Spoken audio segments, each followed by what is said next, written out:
Hi there, and welcome on the journey to transform culture. I'm Steve, and I'll be your guide. Well, folks, I hope you're having a fantastic day and an even better week.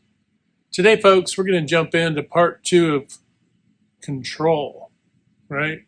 Remember last time we broke down control, really emanating from the concept essentially that really emanates from safety, maintaining safety, right? We use the household environment with the, kids growing up and that sort of thing, right? And then we also talked a little bit later about how taking charge isn't control, right? Taking charge is accountability, and that's for the customer, right? Whether, whoever that is in your life, which is pretty much everyone, right? To include yourself. So so there was nuance there, right? And we kind of unwrapped that a little bit. But today, to kind of just keep walking that forward or walking some of these ideas forward about control. Now, if you haven't seen The Wizard of Oz, and I know there are probably very few people out there, A, who haven't seen it, but B, there are another group, a few, who are repulsed by it for whatever reason. Fine, that's okay, just like anything, I suppose. But it actually serves a pretty symbolic, if you watch it, you will pick up on so much symbolism relative to your own life, to your team, to all of culture. Quite honestly, it's actually a masterful work. But one of the aspects of The Wizard of Oz, even if you haven't seen it, you understand the concept of the yellow brick road. That for Dorothy to get to Oz, she was told, right, that you must follow the yellow brick road. And of course, the whole song, right? Which I am not going to do. I wouldn't care how many people wanted me to. But she was told to stay on the yellow brick road, right? Because she had what? Her house had landed on the Wicked Witch of the West, right?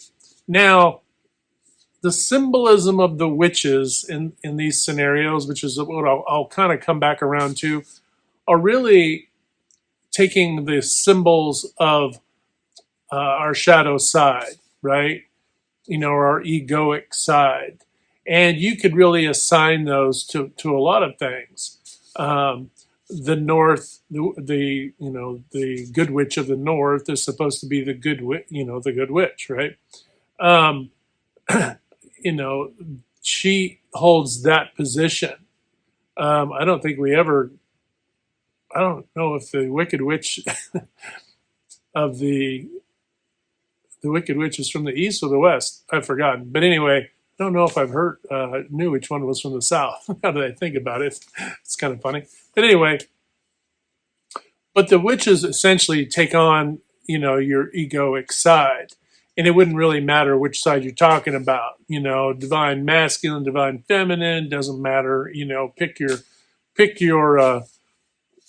your symbologies, right? But essentially, it's that aspect of us where fear emanates, right? And that's the one element about control that you have to always zero in on is what's driving fear.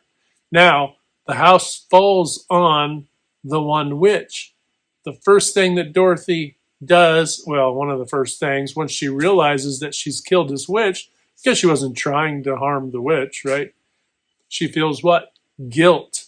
And guilt is a deep seated aspect of us, a shadow aspect of us. And we get guilt associations throughout our entire life, right? Guilt and shame and all of these things. So that's what I mean by the witch is representing certain things. They don't always represent a thing because of themselves, but the mirroring effect, right? So in this case, it brought out what? Guilt in her. What have I done? I didn't mean to do it. Well, of course she didn't mean to do it. It was an accident, right? So that is what it was. But anyway, but she's told to stay on the yellow brick road. Now, in this case, think of control. Were the little townspeople trying to control her? Hey, we have to control you. No. She said, I need to find a way home. Oh, well, we know that you can get home, or that the great and powerful Oz can help you get home. Oz can figure stuff out, and that's what Oz does, right? The all-knowing, all-powerful, whatever, Oz. And so she is told, "Hey, Oz can help you out. Follow the yellow brick road." Their intention was never to control her and say, "Oh, I mean, they would be just as happy to say if she said, 'Oh, this is nice. Hey, I'd like to, build a little cottage here for myself and stay.' Oh, great, we'd love to have you." They probably would have been just satisfied with that, right? So in this case, they aren't really symbolic necessarily of anything. I suppose if you thought about it long enough, you could probably pull something out of that. But the idea here is that she has a goal, and just like in culture, right? We have a goal. We want to have good, good thriving lives. I say thriving because happy is such a misnomer. I actually don't like the whole concept of the pursuit of happiness. I think it should be the pursuit of contentment, right? Happiness sounds like a pop culture thing that somehow our founders, tripped in. Hey, let's sell them some sugary snacks, right? Happiness, sugary snacks, because life in founding of the United States, for example, was very difficult. There wasn't. This wasn't. This wasn't a day at the fair, right? But anyway, so they set her on that path. It wasn't about control. It was about achieving a goal, just like we have goals to achieve good and thriving lives. It doesn't matter if it's in your personal life or whether you're going to work. Same thing. You go to work, you earn an income, and you're able to fuel your life to achieve whatever goals you have, right? Raise your family, all the things, right? So in a good environment, all the best that you can possibly, all the marrow you can suck out of life, right? So that's the goal, and that sounds pretty simple, right? It sounds, oh, well, that's fine, right? But there was never a control. But think about it. She now has a control. Dorothy has a control.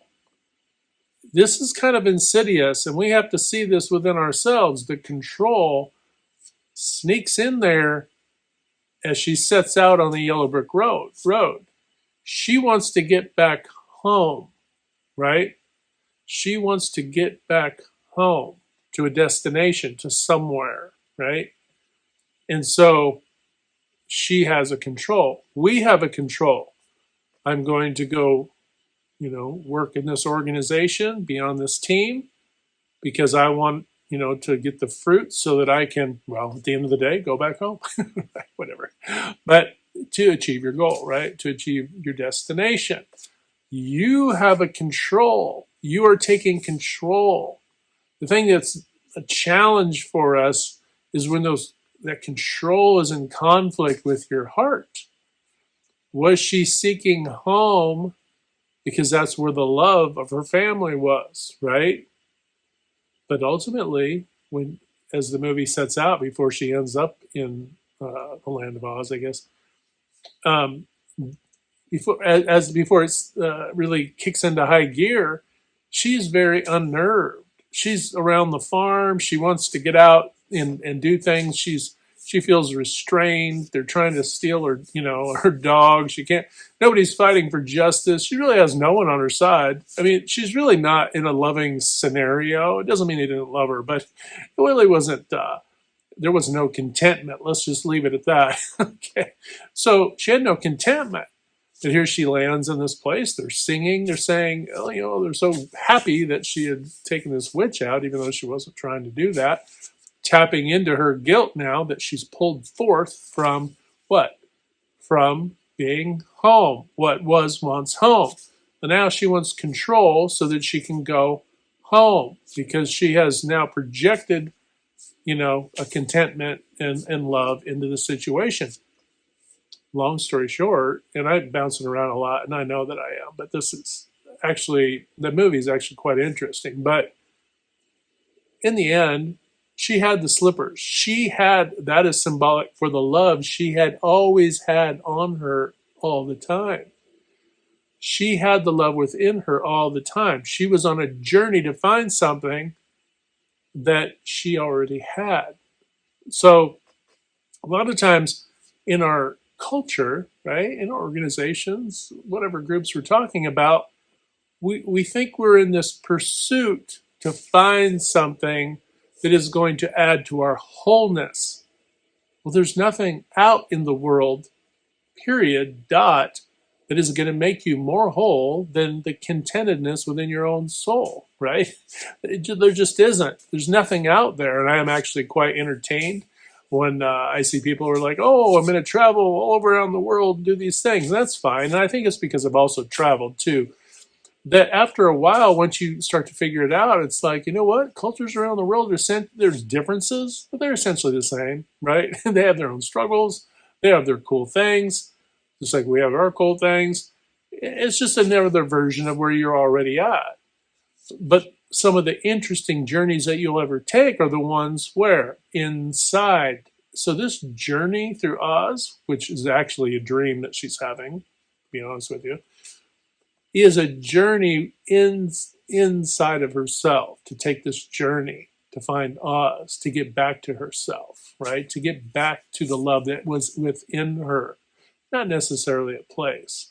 All right, now that you've accommodated me going over that, let's get back on the yellow brick road. So she's in control. As I said before, she's in control on the yellow brick road. So she's already representative of the ego, right? She's already taking part in the material world. She has left her heart. She's no longer even thinking about it. She's wearing the slippers, which are representative of her heart, okay? The ruby slippers. And she's not looking down. She doesn't even regard those. Once she puts them on, except for the fact that the witch acknowledges those, she doesn't, right? She knows that the darkness wants her heart, right? And so what is the darkness? It's the material world. It is the hedonic treadmill. Oh, I have to have a car, this year, and a better car next year, and a car better than my neighbors, and this, and a house bigger than theirs. That's the hedonic treadmill. It never ends, folks. You can never be in a state of contentment with material things. It's temporary, right? It's like frosting on cake. We all love a little bit of frosting. Even if you say you hate it, you love the flavor. Okay, I don't care who you are. Maybe you've taught yourself, healthed your way out of it, but for the most part, we all like a little frosting now and again on something, just to remind us that of sweetness, right, in whatever form that takes. But how do I get off onto food, right? I guess it's never too far of a left or right turn if we can talk about food. But it is nearish the holiday season, so why not, right? Okay, so, but anyway, so she's off on the yellow brick road, and she's in control, part of the ego, just like us. Now, we're very quick to talk about how, the system and the matrix of the world, it just wants to control me. But in all actuality, you are a complicit cog in that same machine.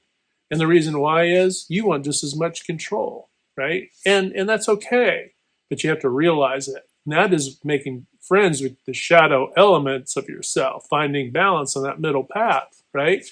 And in fact, the yellow brick road kind of represents that middle path.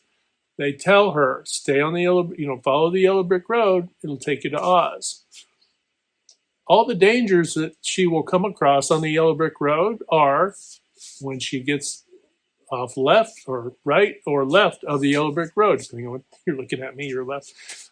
But when she gets off the yellow brick road are when the dangers surface. When you come off the middle path, right, when you become too attached, right, to the controls, and you allow distractions, right, off the path to enter into your world, there is a lack of contentment.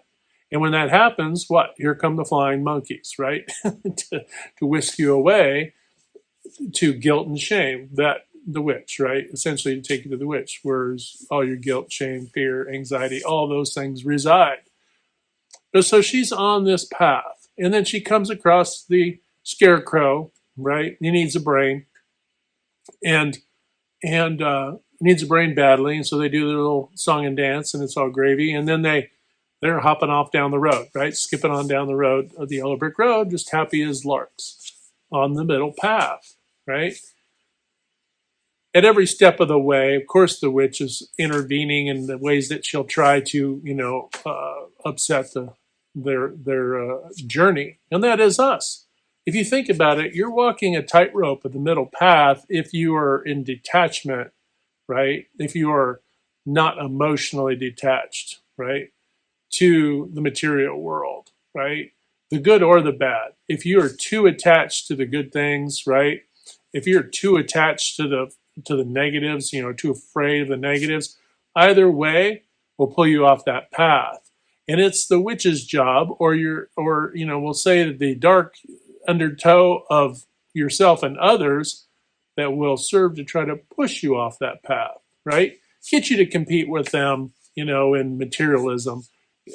Make you feel bad because you didn't go do something with, XYZ friends, family, who, insert life, whatever. But people do this, right? They'll use guilt and shame on people, backstabbing, blackballing, you name it, all the mechanisms. And even to the extent that the machine itself, because the witch also represents that machine, the organizations themselves will also take on that persona, right, of the witch, essentially. And they don't want you to get to Oz because they know that if you get to Oz, you don't need them anymore. If you didn't need, let's think of it this way. Let's say you're working at a company and you win $10 million in a lottery, right? Now, there are few, but there are people out there that'd be like, no, I enjoy what I do. I keep doing it. And that's fine. There are a few that would probably do that. But for the most part, most people would be like, no, I'm going to open up my own thing and, do my own thing now, right? If you're going to do something, you're going to do something. I always wanted to open an art studio, or I wanted to, be a carpenter and build furniture, whatever it is, right? Turn your hobby into your life's, turn your, make your what you do is your passion now, right? It's in alignment. And that's actually another thing. When you're not in alignment, this is another thing that also serves as that, that witch is also holding that lack of alignment, which Dorothy's completely out of alignment. This entire movie is about her being out of alignment, okay? As is the characters with her. They represent a persona of her. Scarecrow lacked brains, right? Or a brain, right? Plural. But lacked a brain. And what is that? She wasn't logic-minded, right? In how she handled things in the early part of the movie. It was pretty obvious, right? She didn't handle things in a correct way, and she let her emotions get out of control. A lot of times we think, well, that, that's brain, emotions. Well, yeah, brain's emotions. It's the one half of your brain.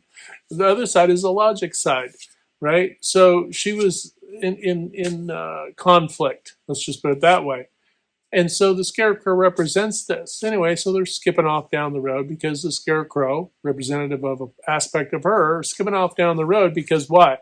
They're going to, when we get to Oz, the wizard is going to get her back home, get the Scarecrow brains. So then we're skipping off down the road and we find the Tin Man. Well, the Tin Man is frozen in place, right? And the Tin Man, ultimately, after the conversation, we'll find out the Tin Man does not have a heart, right? Does not have a heart. Now, what happens when you don't have a heart? Think about it this way. That represents empathy, right? There wasn't empathy. So if you think about it from the very beginning of the movie, Dorothy does not have empathy for the teacher, which actually would end up, the lady that would be playing the witch later, but the teacher, right? If she had empathy, she could see beyond the anger and all those things that teacher was bringing, and she could read her brokenness. and having more empathy, more heart isn't just about, well, if I had heart, I could feel great, loving things. That's true. But he can also be more loving and kind, right? Dorothy lacked that certain aspect. She was kind and loving to her puppy, her dog, Toto, who she adored, right? Because we can often adore what's right in front of us, but what? Things that aren't in our circle, in our shorter, tighter circle, are what? It's us versus them, right? It becomes us versus them. Family versus community. Community versus, you see what I mean? There's always a differentiation that we're drawing boundaries. And the problem with that is, what is that? That's representative of that witch. That is fear-based thinking, right? Boundaries, especially boundaries that aren't preventing toxic things from getting in, right? So anyway, so the Tin Man, she takes the Tin Man on and says, okay, come with us and, give you some oil, and then we're on the way, right? And we're headed off down the road. Now the Tin Man and they're skippity skipping down the road and singing their song, and they run into more trouble, right? And so with every batch of trouble, it's always because they got off the path. They thought, oh, well, we have the same goal, we're going the same direction, we got off the path. Then eventually we would come into the Cowardly Lion, right? And of course the lion, right, that's definitely, representative of our ego, right? It's what the world sees in us, right? It's hey, it's I'm confident, I'm secure, and I know what I'm talking about, and I'm the expert, and I'm the subject matter expert, and blah blah blah, and all the things, right? But underneath it all, right, there can be that lack of confidence, that insecurity, right? So the lion has that little narcissistic tendency, and it's a scale, right? Not everybody who's got some narcissism is all full-blown narcissist, right?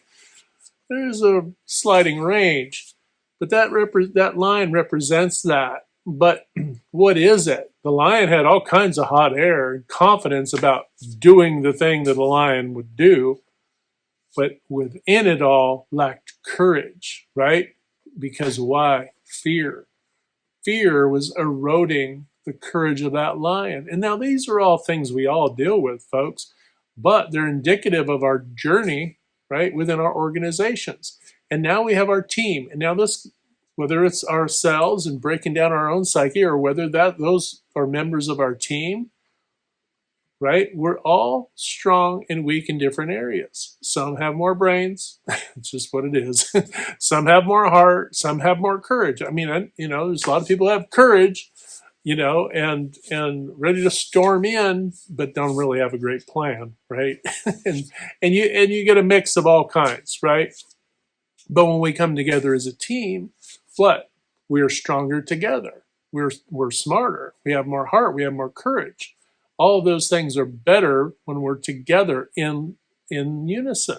There's more contentment and locked arms. It allows us to stay on that middle path. Now, this is just as true inside any one person as it is any organization. Small team, large team, doesn't matter, right? And this is what you want. But the thing you have to understand is control. When we come back to it, when they had control to stay on the path, right, then they had contentment, right? They were making progress down that yellow brick road.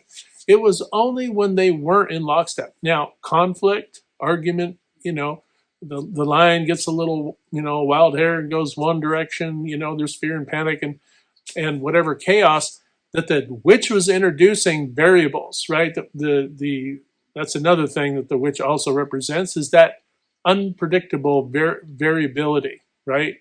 That the darkness has. The unknown is also the dark, right? And that witch is throwing variability. That could be outside competitors. That could be squabbles on your team. That could be internal conflict, right? Playing upon, the lack of brains, lack of courage, lack of heart, all those things, right? Playing upon those things. It could be the narcissistic tendencies gaslighting you, right? The witch trying to gaslight you, and that sort of thing. So, and this definitely plays when they get to Oz and they get to the doors and they're basically told to, go away, all this thing kind of gaslighted, right? And gaslit actually. and and so they have to work through these things together, right? And this is what your teams have to deal with. But control, fear-based control, you can see how off the path there's fear. Oh, the flying monkeys are going to take us away. We're going to fall asleep in the poppy fields, and then we won't wake up. There's the scarecrow is going to catch on fire. The Tin Man this, all the things. So you have all of this as indicative of what you go through in your own life individually, within families, within relationships, within our culture, within the organizations that you work in. It doesn't matter. It's the journey, right? That's the journey to Oz. And once the team gets there, what do they find? They find that that Oz was just a man, right? In this case, just another person, right? And this could be the owner of your organization. This could be anyone, really, of authority, right? In the end, it was the brains, the heart, the courage, right? All of the things that made up that small group, that team, that powered the motor of change more drastically than Oz ever did, really, in the end, right? Oz was wise, he had wisdom, and he did acquiesce to give them what they needed and, give them reward. But in the end, leaders have to understand the power that resides within their team. And then to also understand that the conflicts that arise and that exist and the variability that's always going on, you can't over control. You can't control out of fear. That's what the witch does. The witch tried to control out of fear. I need to get those slippers, so that she could, be more powerful and do whatever. You can't try to best your team by over controlling. You have to empower your team, right, to get to Oz. Now imagine if you flip the script, right, and the witch was now helping them get to Oz, right? Think of that. That's things working in alignment for you. But the best way to understand this is the witch is always going to be there. The witch, in this case, it's a symbol, right? I'm not saying an actual witch, right? Hopefully you're not running around with a bunch of witches just, gobbling up your places. But, obviously tongue in cheek. But it's variability. It's the unknown, right? It's the outside. It's the other. It is potential for unknown situations. Can't be afraid of the witch. You stay on the path, you'll be fine. But if you over fixate on the witch in this scenario, the distractions, right? The things that aren't working for your team, we're not getting along, all those things, if you allow that, if you let the witch in the scenario, the symbolism of the witch to get in between you and your teammates, to where it creates conflict or it prevents conflict or from being resolved or prevents better communication from happening. These are the situations you got to be, cognizant of and understand that there's control that is positive, which it is, hey, we need to do the right thing, do the thing that gives us that contented life, which is staying on the yellow brick road, the middle path, right? But that also, at the same time, we have to understand that if we try to over control, or if we allow fear to get involved, we'll try to over control the situation. We'll start focusing on the wrong things or the outside things, or too much of the, I, me in the scenario versus we for the team. And then what happens? The team will fracture, right? The team will fracture. And so much the same way when the flying monkeys, I can't remember which one they carried off, but when they carried off I don't know if it was Toto or whoever, but they carried, you get off the path and you allow the darkness to separate and divide your team. So some control, and this comes back to systems. The system now is represented by what? The yellow brick road. The system isn't the entire land of Oz, right? That's just the world, right? The system is the yellow brick road. But here's the cool part. You notice how the yellow brick road kind of wound around and everything if you watch the movie? And if you haven't, go back and watch the movie. I think you'd find it very intriguing. But they have the opportunity to go, you know what? We traveled this road and we figured out we can find we can build an auxiliary path to Oz from here where we started to there, and we can build a straighter road, right? A straighter yellow brick road to get there. And that's where innovation, collaboration, and all those things, this is where control is good, right? You want to have ownership, and that's a certain type of control also. So you have to understand that there's the helpful control, right?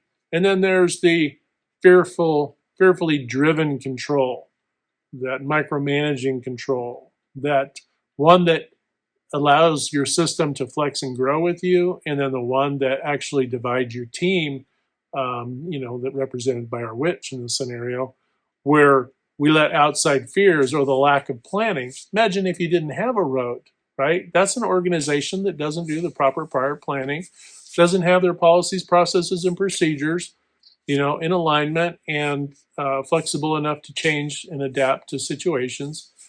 Leaders that don't communicate, that don't engage, and that they don't jump in with their team to collaborate, innovate, and find resolutions and improvements, right? And then, of course, take care of the team in that process, right? Whether you're taking on in moments the Wizard of Oz or whatever, the wizard to say, hey, you know what? Here's your heart. Here's your brain. Obviously, you don't be giving anybody an award for a brain, but giving them accolades for their achievements and their accomplishments, especially transformative ones that transform not only the team, right, but the individuals on the team, and that affects the entire organization. And then this also helps your customers. And ultimately, this trickles out into culture. And that's what we want. We want to have a more contented, thriving culture, right, folks? We don't know where our spinning blue ball is going to end up in the next, 100, 1,000, 10,000 years. But while we're spinning around this sun in circles and round and round we go, we may as well make the effort to transform, because you know what? We'll be thinking about having good, contented livelihoods for our children, our grandchildren, and great-grandchildren, and so on, right? And that, if nothing else, that is a huge motivator to all of us, understanding and working together to make sure that control isn't something that works against us, but that works for us. Well, folks, that's going to be it for today. Excuse me, for today. Hope you're having a fantastic day. Remember, hit that good green domino 3 to 5 times a day to uplift, motivate, inspire, and just encourage one another. When you do that, not only helping to transform culture, but transforming your own life. And remember, we can't transform anything on the outside if we're not willing to transform on the inside. And that's important to remember. All right, folks, have a fantastic day. Hit like, share, and subscribe. And until next time, we'll talk to you later.